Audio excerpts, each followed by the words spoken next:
Om Namo Bhagavate Vasudevaya. Om Namo Bhagavate Vasudevaya. Om Namo Bhagavate Vasudevaya. Narayanam Namaskritya Naram Chaiva Narottamam Devim Saraswatim Vyasam Tato Jayamudirayet Nashtaprayeshu Abhadreshu Nityam Bhagavata Sevaya Bhagavati Uttama Shloke Bhaktir Bhavati Naishtaki. So we are continuing with Srimad Bhagavatam, Canto 1, Chapter 4, text number 1.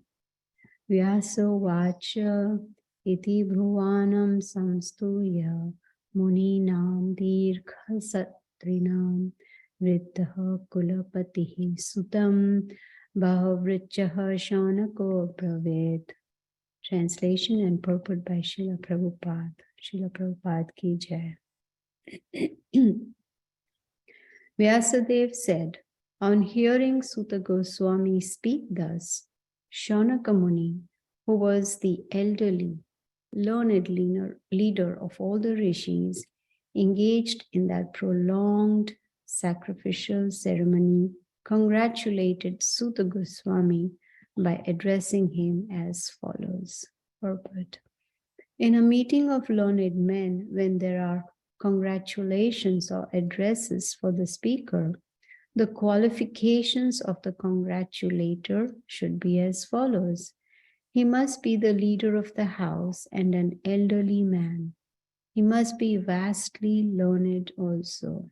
Sri Shaunaka Rishi had all these qualifications, and thus he stood up to congratulate Sri Suta Goswami when he expressed his desire to present Srimad Bhagavatam exactly as he heard it from Shukadev Goswami and also realized it personally.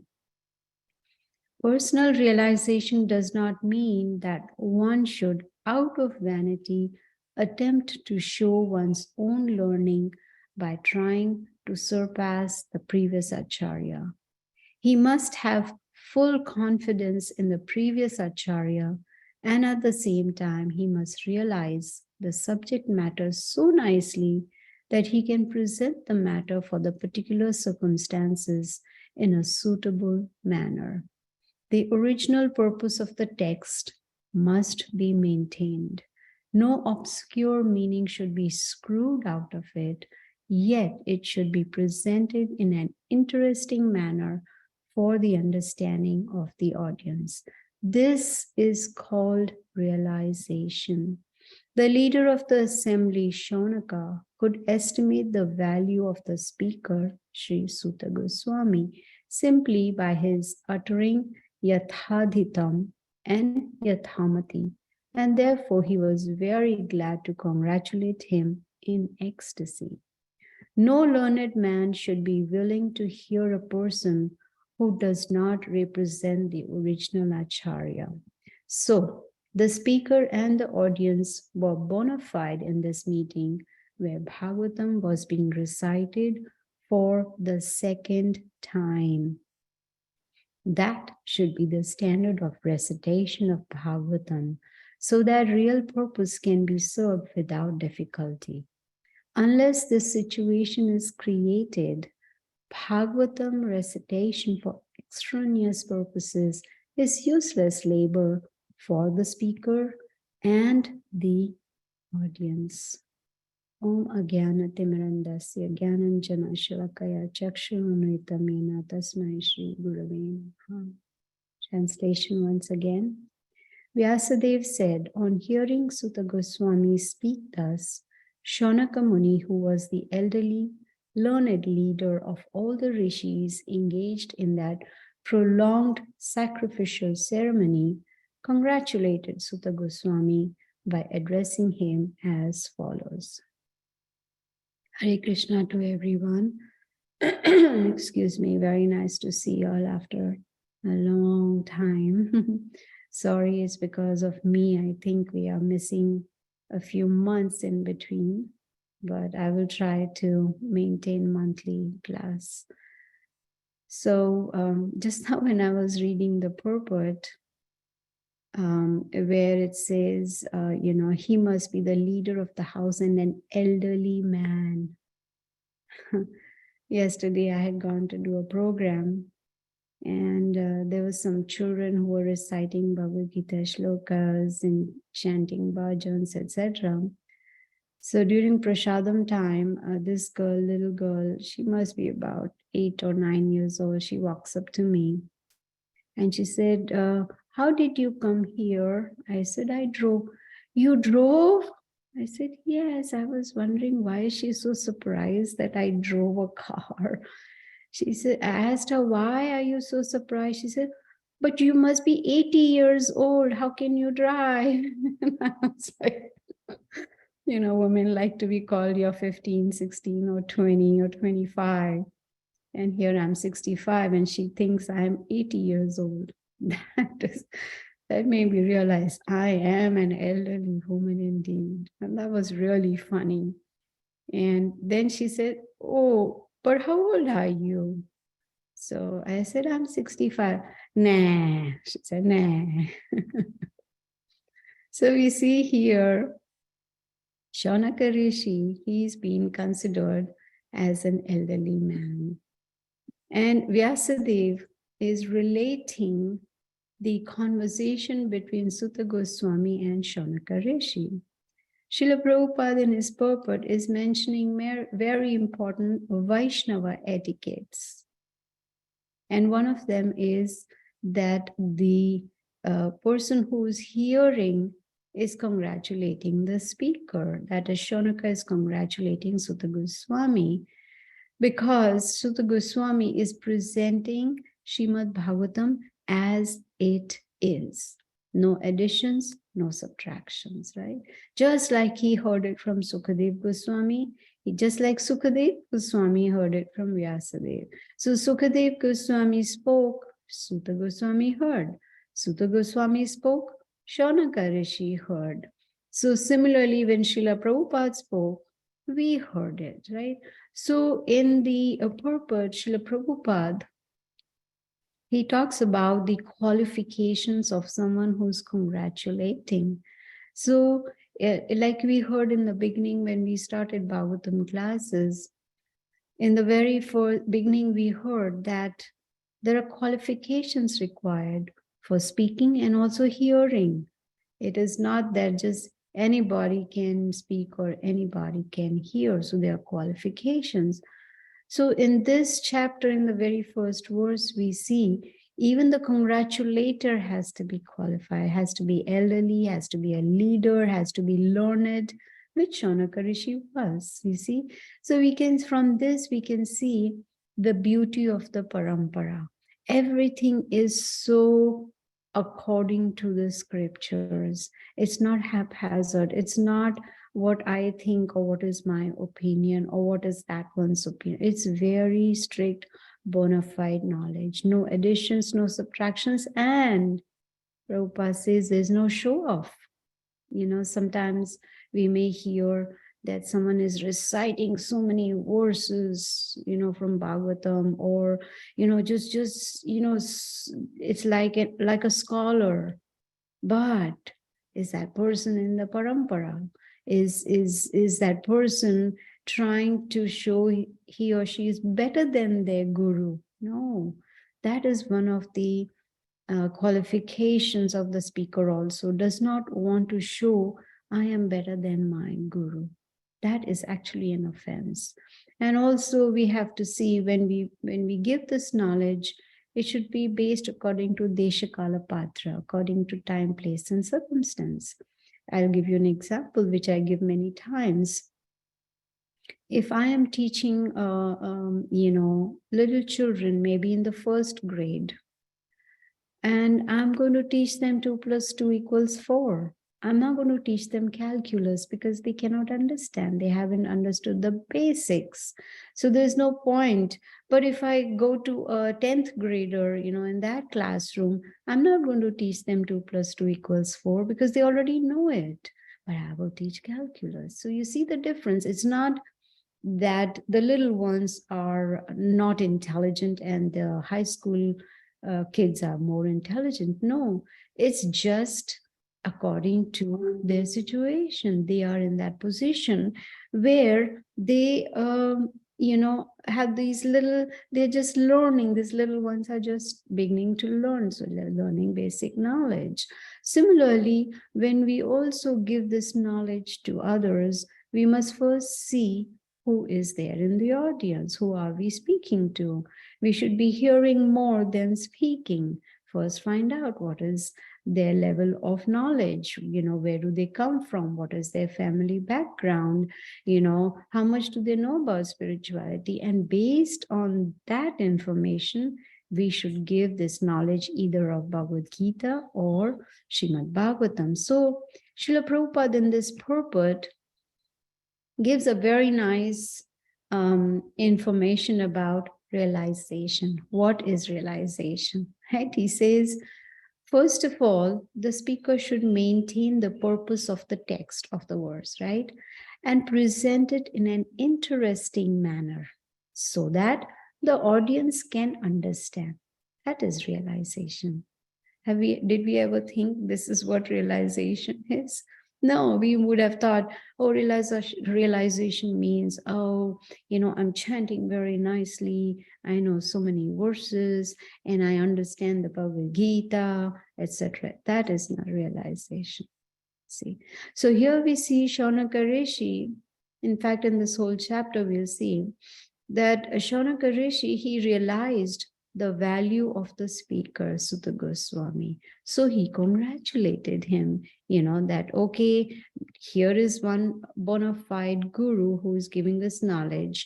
And he understood that Sutta Goswami is speaking about Srimad Bhagavatam, which is not an ordinary book. So everyone was bona fide, the speaker, those who were listening, the book, everything was bona fide. So Shaunaka Rishi, he requested Sutta Goswami to start speaking Srimad Bhagavatam. And the difference here is that Sutta Goswami was not a professional reciter. He was not the one who would get paid by Shaunaka Rishi after reciting the Srimad Bhagavatam, just like after, I'm not comparing, but I'm giving an example. After I finish this class, Prerna is not going to send me money for this class, right? She's not going to send, you're not even saying no. That means you're going to send me money? Do I take money for these classes? We are not supposed to take money for these classes because this is spiritual knowledge. So Prabhupada talks about professional reciters who get paid for it. That is not how we learn Srimad Bhagavatam. So now Shaunaka's question was, when was Srimad Bhagavatam spoken and where was it spoken? And from where did Srila Vyasadeva get the inspiration? See, so from this we can see that there are these questions.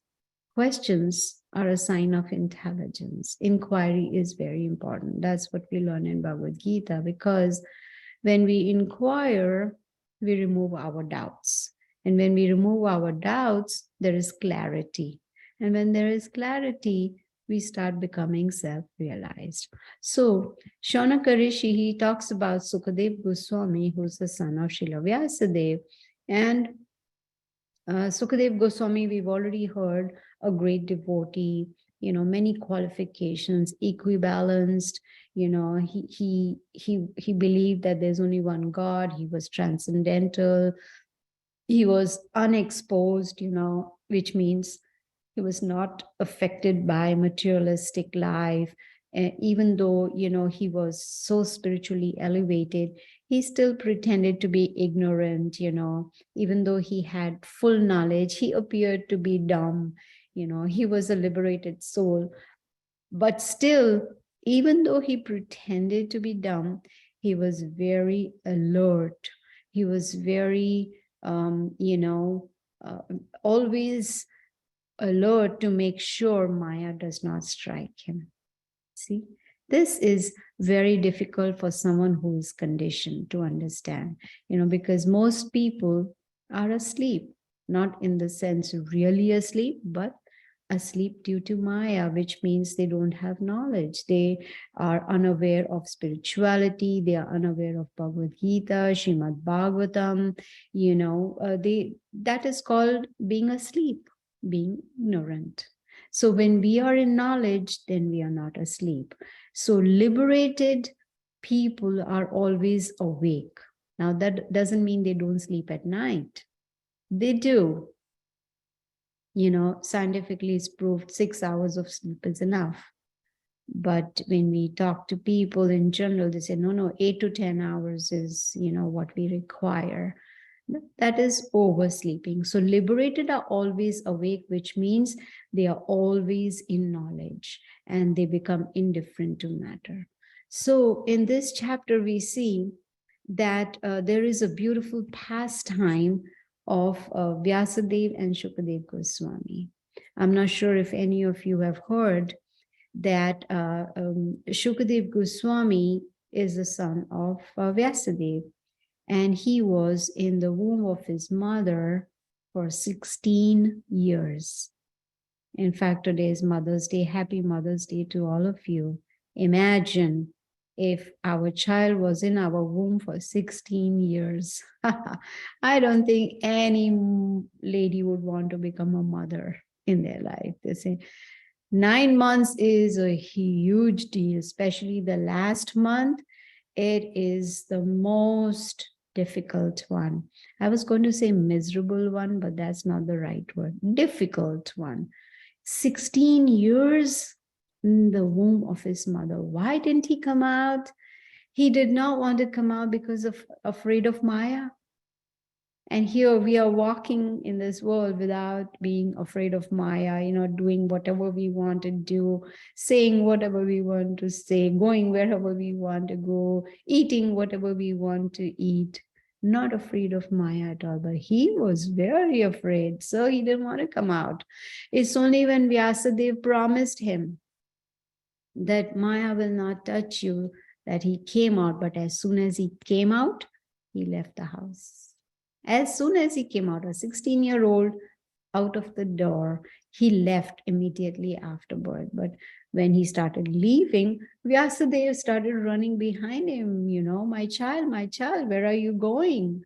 Please stop. And here, how is a child born? It's not born with silk clothes and ornaments and all, no. The child is born naked. So here was Sukadev Goswami, he was naked and he was just running, he was leaving home. Now, for a liberated person, it doesn't matter whether he is wearing clothes or not wearing clothes. And so when he was walking, Vyasadeva behind him, there were some girls, they were beautiful girls, they were bathing nearby. And when they saw Sukadev Goswami, they continued bathing. But when they saw Vyasadeva behind him, they immediately covered themselves. Now one may say, why? Both are men. Even though Vyasadeva was, fully dressed, they still covered themselves, but not when Shukadev Goswami. So Vyasadeva asked, my son, he walked by. Why did you make this distinction? It's because the lady said, Sukadev Goswami, he is completely purified. He doesn't make any distinction between man or woman. Whereas you're a grihastha, you're a married man, and you do make that distinction. And that is the reason we covered ourselves. So what was the situation of Sukadev Goswami? In the Bhagavad Gita, it's explained, Vidya Vinaya Sampane Brahmani Gavi Hasine Shuni Chaiva Supakicha Panditaha Samadarshina. Panditaha, learned, is Samadarshina, sees everyone with equal vision. Now we, on the other hand, we are not at that position. So we still make distinction. This is a man, this is a woman. We still wear clothes because we are not liberated at that we are not at that stage. So we still have to follow certain etiquette, you see. But a learned sage like Sukadev Goswami sees everyone equally. Why? Because they have a spiritual vision. Not only that, their eyes are anointed with love for Krishna. So they have spiritual vision. They can even see Krishna. So here we see the difference between Grahastha and a liberated person. But that doesn't mean a Grahastha cannot be liberated. Yes, that Grahastha can be liberated if that Grahastha is fully Krishna conscious. It's not that one should pretend to be liberated, because no. So here we see Shukadev Goswami, he left his father Vyasadev, he left his mother, and he just went away. I'm not sure if any of you know whose son is Srila Vyasadeva. Vyasadeva is incarnation of Krishna, and he's son of Satyavati and Parashar Muni. So here we see Shaunaka Rishi. He wants to know how Shukadev Goswami was recognized, because Shukadev Goswami entered Hastinapur. And there, when he entered, of course, he was naked, first of all. Secondly, he appeared to be like a madman, like dumb and retarded. And because of that, people didn't recognize him. They thought he was some crazy person. They didn't realize that he is such a pure devotee of the Lord. He's a liberated personality. So how do we know if a person is liberated or not? From their outer appearance? No. When we hear them, that's how we recognize, just by hearing, not by seeing. By hearing, we recognize if the person is really a devotee or not. Because outward dress is not the criteria. The words that are spoken. There is a saying, a fool is not recognized till he starts speaking. Right? Once a fool starts speaking, then you know, aha, this is a fool. So hearing is very, very important, especially from a sadhu. When we see a sadhu or nice, pure devotee, we don't just have to bow down. That is good. That's proper etiquette, but then we need to hear from them. So that is what Shaunaka Rishi is doing. On behalf of all the sages who had gathered there, he wants to know, he wants to hear from Suta Goswami how Parikshit Maharaj met Sukadev Goswami and how Srimad Bhagavatam was spoken by Sukadev Goswami. In fact, Srimad Bhagavatam, which was spoken by Sukadev Goswami, is also called Shuka Samhita. Why? Because it was spoken by Shukadev Goswami. So he wanted to know about Parikshit Maharaj. Parikshit Maharaj, we've heard, is a first-class devotee. He had darshan of the Supreme Lord even while in the womb. If you remember, he was saved by the Brahmastra. So he was pure from birth, and even his activities were all Krishna conscious. It is said that his birth was very wonderful because imagine having darshan of the Lord even before being born. And of course, he was an ideal king. And we can hear from Srimad Bhagavatam that his death was glorious. Why? Because first of all, he had an appointment with death. He knew, I'm going to die in 7 days. Wouldn't it be nice if we get an appointment too, we know, so we can plan, not materially, but spiritually also. We can plan. He was fortunate. He had 7 days notice. So what did he do? He did not, run around, get agitated. Oh, I'm going to die in 7 days. No, he sat down and he heard Srimad Bhagavatam without eating, without drinking. So Shaunaka Rishi, he wants to know, why did Parikshit Maharaj give up everything?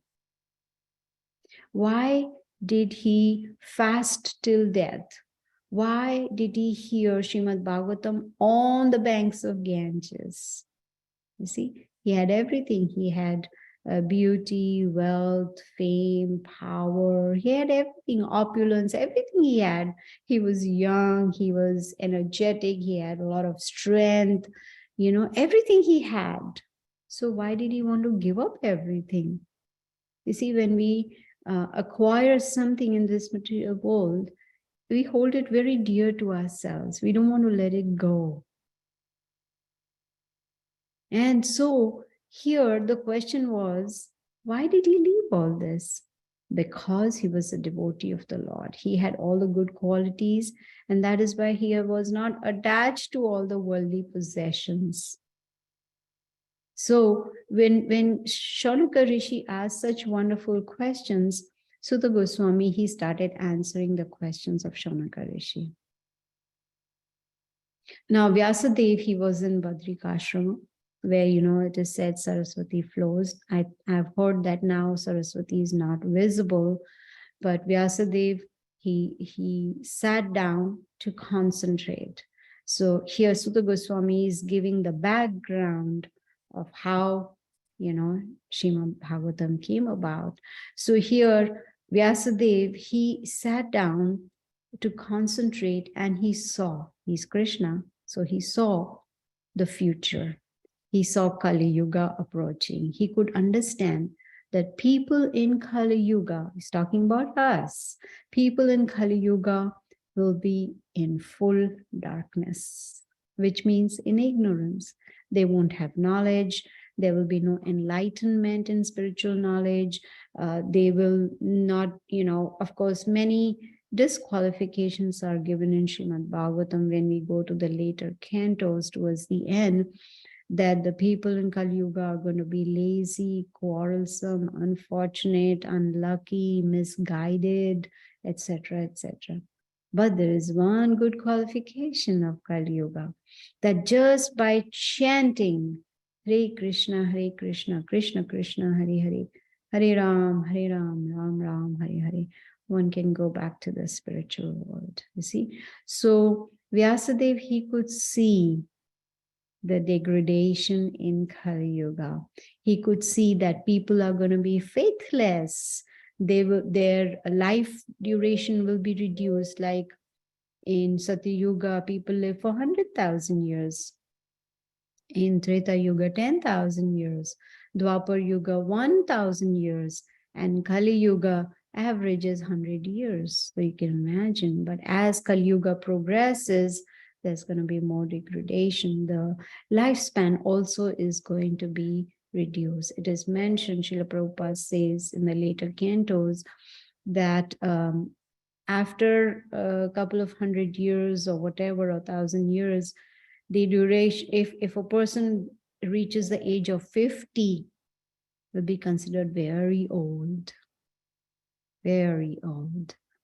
And I mean, there are a lot of things I don't want to, scare you right now, but just to give you an idea, right? So Vyasadeva, he could see that people in Kali Yuga, their duration will be reduced, their memory will be reduced, they will become impatient. We can see that in the little children, how impatient they are.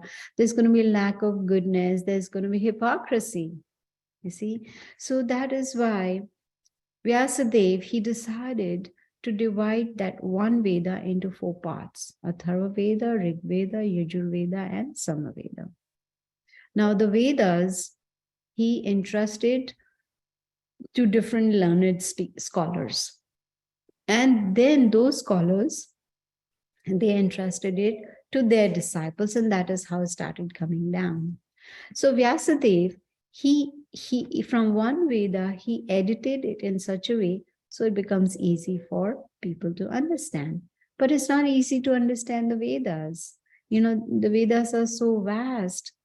Even one lifetime is not sufficient to read them, you see. And most importantly, it's not possible really to understand the Vedas. Not possible, but it's not easy to understand the Vedas. First of all, a person has to come to the mode of goodness. One has to perform devotional service to be able to understand the Vedas. And what is the purpose of the Vedas? We learn that in the Bhagavad Gita, chapter 15, verse 15. Vedescha sarvir ahameva vedyo vedanta krit vedavid eva chaham. Krishna says, I am the compiler of the Vedas and I am to be known from the Vedas. That is the purpose of the Vedas, right? So that is the purpose. And Vyasadeva, in spite of, dividing the four Vedas, out of compassion, he also compiled Mahabharata so that people can achieve the ultimate goal of life. I'm going to give a class tomorrow morning for ISKCON Harrisburg, and the topic is Ultimate Goal of Life. Such a beautiful topic. You see, it is something that we need to meditate upon. So Vyasadeva, out of compassion, he wrote this Mahabharata. He wrote so that people can understand who is also a true Brahmana. Unfortunately, especially in India, people think if you're born in a Brahmana family, you're a Brahmana. No. The person is considered a Brahmana based on qualifications. One has to have those qualifications to be called a Brahmana. Chaturvarnyam maya shishtam guna karma vibhagasa. Guna and karma based on one's, qualifications and activities, then we can decide, oh, this person is a Brahmana or not recognized by birth. You see? So there are many processes mentioned in the Vedas, which are like purificatory processes, for purification. So here we see that unfortunately in Kali Yuga, not many are following these samskaras. There is no spiritual planning. The people are giving birth to children out of passion, no samskara. So that's why the children are not very intelligent spiritually, you see. So it's important to understand Srila Prabhupada in this chapter, in the purports, he is explaining very nicely that, these samskaras are important. Of course, women, they do not undergo any samskaras except the marriage ceremony. And the first birth, of course, of the child is through the mother. And the second birth is through spiritual initiation, when we accept a bona fide spiritual knowledge, spiritual master. And this all is because of knowledge. We heard in Bhagavad Gita, we are not the body, we are the spirit soul. So how do we understand? Right? Most people are on the bodily designation. I'm a woman, you're a man, I'm big, I'm small, I'm fat, I'm thin, I am from this country, I am a CEO. So many designations. But Bhagavad Gita teaches us we got to go beyond that. Why? Because we are not this body. We need to think on the spiritual platform. So the devotees of the Lord, they go above all this. And Srila Vyasadeva, he wrote Mahabharata so that Bhagavad Gita could be in it. You see, Vyasadeva and Krishna, Vyasadeva is Krishna also, he's an incarnation. They both wanted to do good for us by giving us the Bhagavad Gita. And Bhagavad Gita is the essence of all Vedic knowledge. Still, after doing all this, Vyasadeva was not happy. He was not satisfied with himself. Have we come across some situations in our lives where we have done something and it looks pretty good, but we are not satisfied? We feel, maybe I could do this more or that more. Maybe if I change this or change that. So Vyasadeva was in that same situation. He was not satisfied. So he started thinking, he started reflecting. He knew the essence of religion, being incarnation of Krishna, and he tried to search what is causing me to be unsatisfied. His reflection was, he worshipped the Vedas, he worshipped his spiritual master, he showed the importance of disciplic succession, he gave the Mahabharata. So much, after doing so much, he still felt incomplete. He felt he was not fully equipped. And then he realized maybe he did not point out devotional service. You see?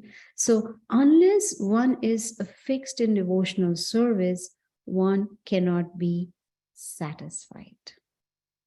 See? That is where the satisfaction is. Many times people, they they go around, especially like in what you call in material life, when we are doing something, working on a project or whatever, we are constantly trying to see what is it that is going to bring me satisfaction. But here we can understand from Srila Vyasadev's pastime that unless one is fixed in devotional service, one will not be satisfied. And he felt that defect when Narad Muni came to where he was. Narad Muni came just as Vyasadev was regretting his own defects. How many of us meditate on our defects? No. What we meditate on is our good qualities. How good am I? I am good in this, and not only that, I'm better than that one. That comparison is there. But here we learn that Vyasadeva was meditating on his own defects. And that is when Narad Muni came. And Vyasadeva felt this way, not because he was lacking in knowledge. Well, he's incarnation of Krishna, so he's not lacking in knowledge at all. But he did not explain the transcendental activities of Krishna. And that is why he was feeling that void, because until and unless there is a talk about Krishna, there is explanation of his pastimes, unless there is description of Krishna and his pastimes, unless there is devotional service, everything is going to be void, because it is devotional service that gives us satisfaction and purification. I'm hoping that all of you are chanting Hare Krishna every day.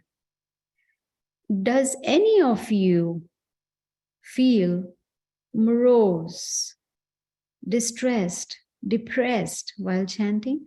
No, there's happiness, there's satisfaction, because it's a holy name.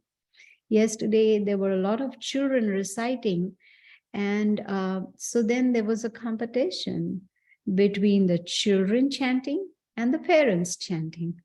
And obviously the children won, because they were chanting so enthusiastically. They were supposed to chant only 3 times, and they went on and on and on and chanting.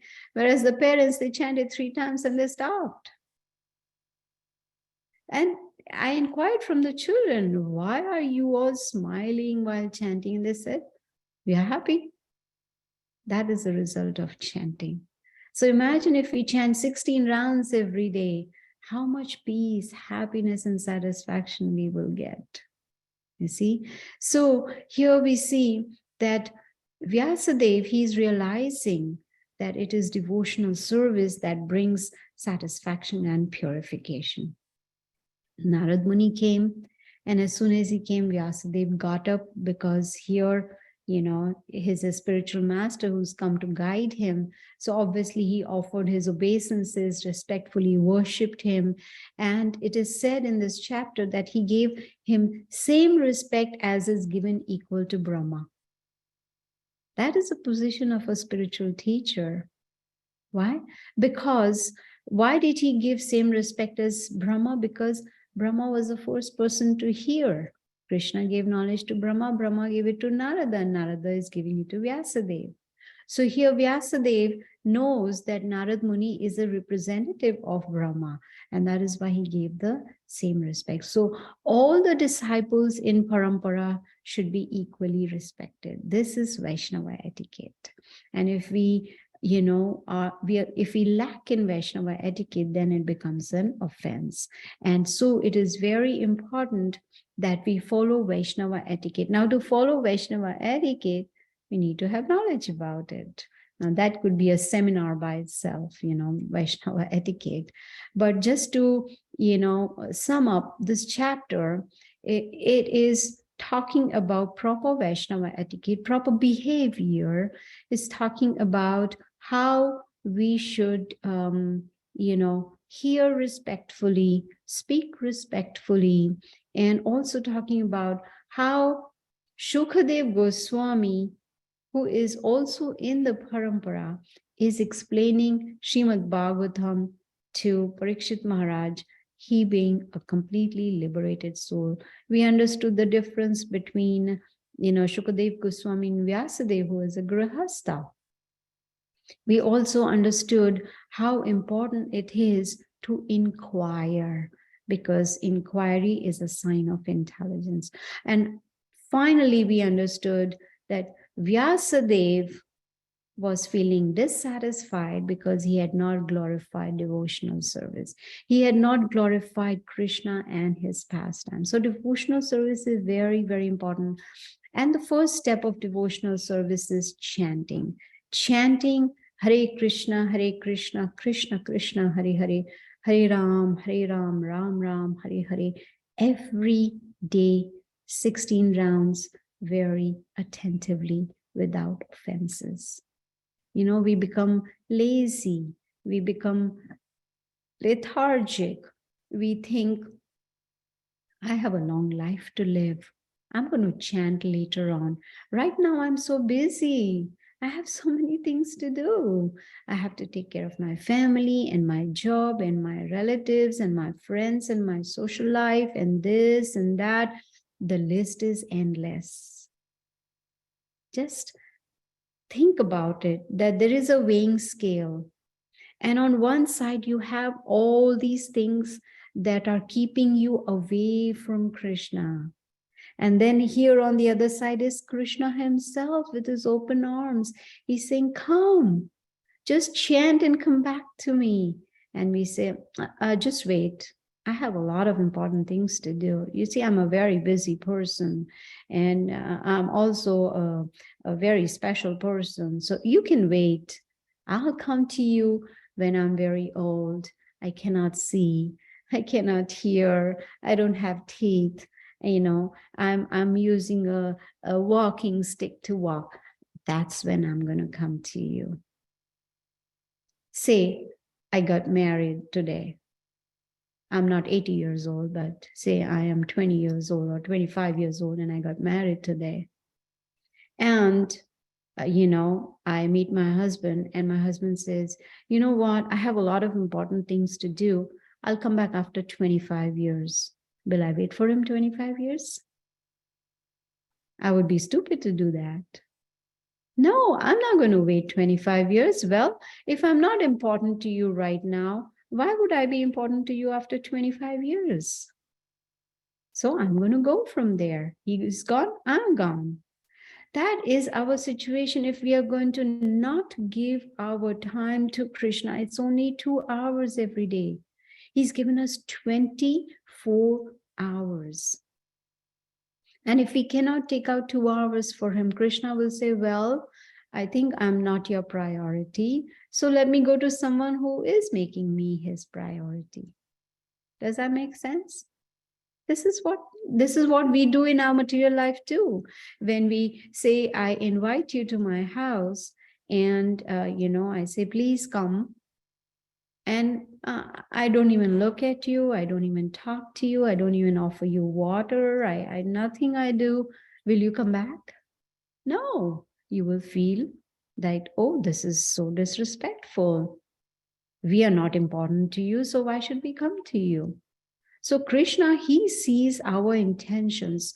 Are we making him the priority? See the weighing scale. What is important? Which side is heavy?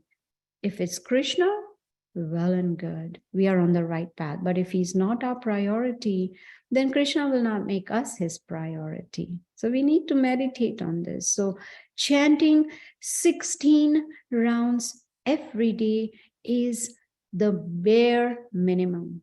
You see, when we have a disease, we need to take the medication according to the prescription of the doctor. Similarly, we have this disease of Maya. And our Supreme Dr. Krishna has given us the medicine. He says, chant 16 rounds every day and you will be cured of the disease. Now we have that minute independence, that little choice. Do we want to do it or we don't want to do it? So chanting, proper behavior, following 4 regulative principles, reading, hearing, all these form the part of devotional service. So it's very beneficial for us. Krishna doesn't get anything out of it when we perform devotional service. He's just happy that we, his children, are making effort to go back to our original home, which is Krishna Loka. I'll read the first verse today again.